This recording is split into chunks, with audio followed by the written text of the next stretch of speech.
Bir çiftçimiz başlandır yama zaman şadik başkarmacılar bugün her kim sağlık iskele oturgan halk diline düşmegen eserlerge eylendi. Yarab aralarına yakın edip gelgen konağımız İtalya'da yaşayıcı milletleşimiz Rafiz Hüsnüddinov.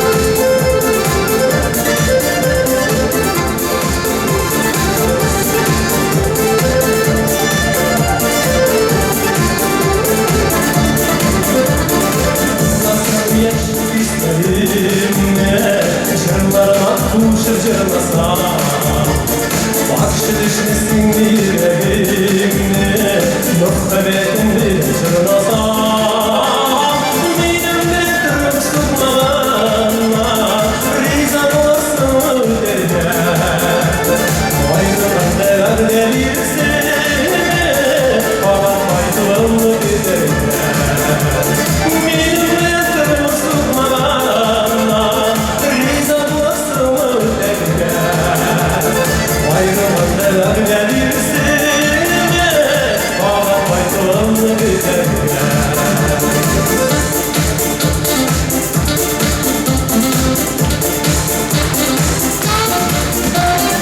Açtım yüreğimde Orta kalsız vatanı Özgün nicirga solun çapta Uçlu cırlasın vatanı Vatan çıktı sanın uylarına Yanlarına ne kalırlar Ömrüm taşlattır diyor Çığırsın başı alırlar Vatan çıktı sanın uylarına Yanlarına ne kalırlar Ömrüm taşlattır diyor Çığırsın başı alırlar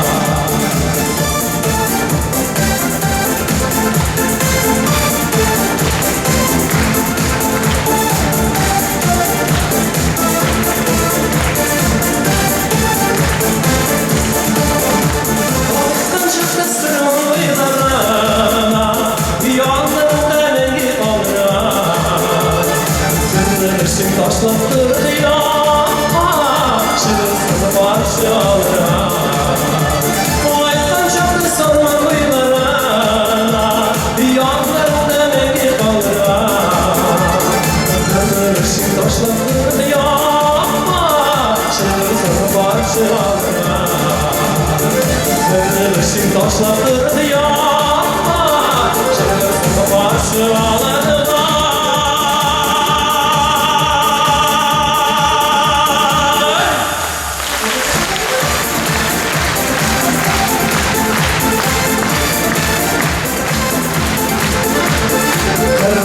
Taşlattır ya Çığırsın başı alır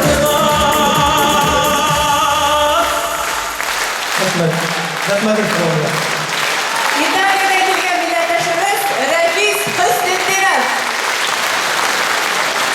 Olda шығыш ясayışağı жыршыбыз da Sormandan. İgilikli tübekinin şişmelerinden mım olup üsken kız. Bugün büyük yoktaşı İlham Şakirov'a bağışlangan şuşu kişide sahnede tevge, ışanışlı, nıklı adımların atlı desek de yoldaş bulmaz.